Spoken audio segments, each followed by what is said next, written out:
What you're saying is we've got about $7,000 in fundraising sitting on the mat standing. It's closer Close to to 8. eight. Look, if you're leaning on me for the math here, Walter, we're gonna have a big problem all night. Katie shot in for the single, but Jesus. got those hooks in really fast. Sarah did. Hooks. Oof.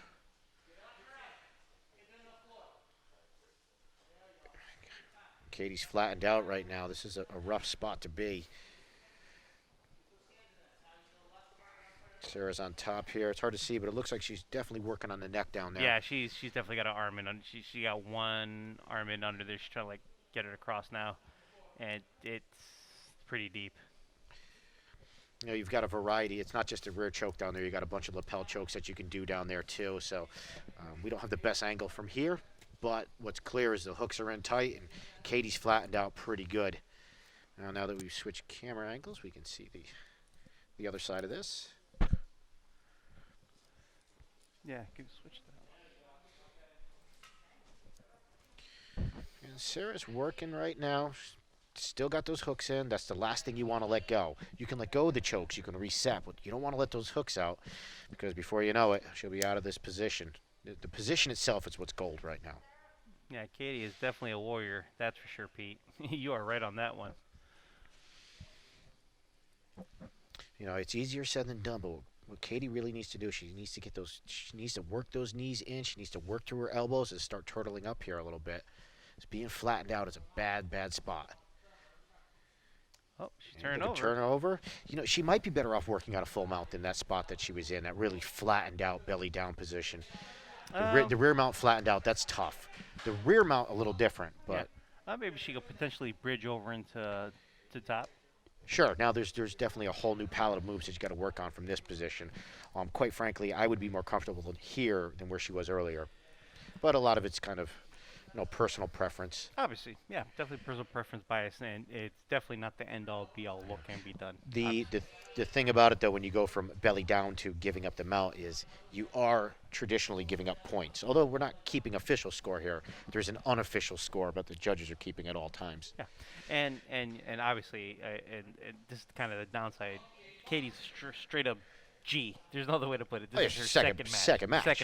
And for those of you, like we all do 2, 3, 4, 5 rounds in a practice session, that's totally different than competing. When you're competing, with one the match. expectation of doing only one match. Right, and then you jump in and do a second. It's exhausting. Competing is 5 times more exhausting. Adrenaline dump alone. Yeah, I know exactly, and then just have to kind of, recalibrate and get back out there. But this is, all for a good cause. So.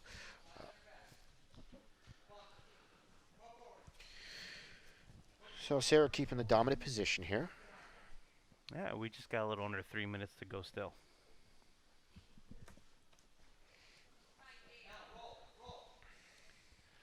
Yeah, and now it's really just a question of Katie's gonna really have to explode from bottom at this point. She's got to move, and she's bridging. She's doing the right thing. She's loading her toes up.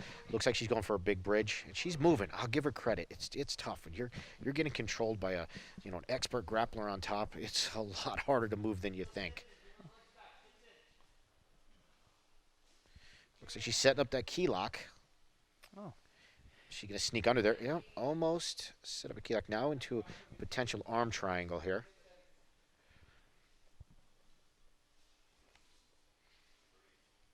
She's doing a good job. You see how she's getting on the toes? That'll give a nice, powerful bridge.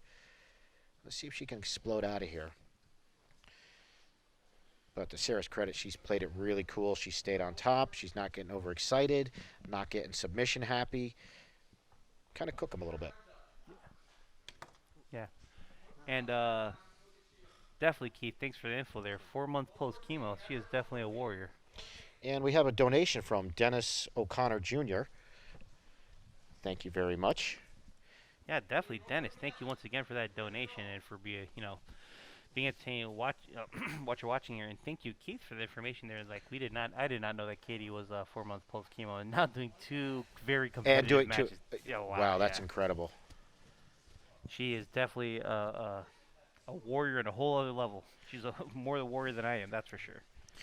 And for those of you at home who donate, if possible, we will try to give you a shout out if you donate during the live feed here. to the best of our abilities.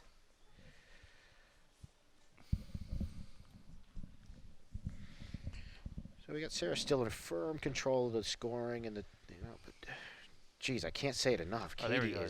is just super tough. Legs are coming up. She's just trying to make anything happen here. But if I was Sarah's coaches, I'd be really pleased with the way she's just kind of not gotten overexcited, not got submission happy, just control, control, control. Sometimes your opponent's just super tough and hard to submit. Yeah, And so I yeah. think that's what we're looking at here. It looked like she decided to like to transition off the mount, just try to work from the top half. Looked like she's trying to go for a Kimura. No, yeah, she's trying to go Going for to the key lock here. Yeah. It's close. Not really the perfect trap setup there, but she gave it a go. You just keep working, and now we got a Kimura set up. And 5 seconds left. And we will have a decision, it looks like, here. And we've got time. Time indeed.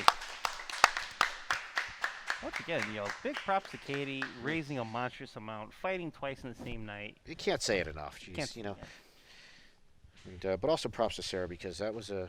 Yeah, it's she, Sarah. Yeah. Because at the blue belt level, sometimes you can get really excited when you get those positions, and she stayed cool. Your winner by unanimous decision out of the red corner, Sarah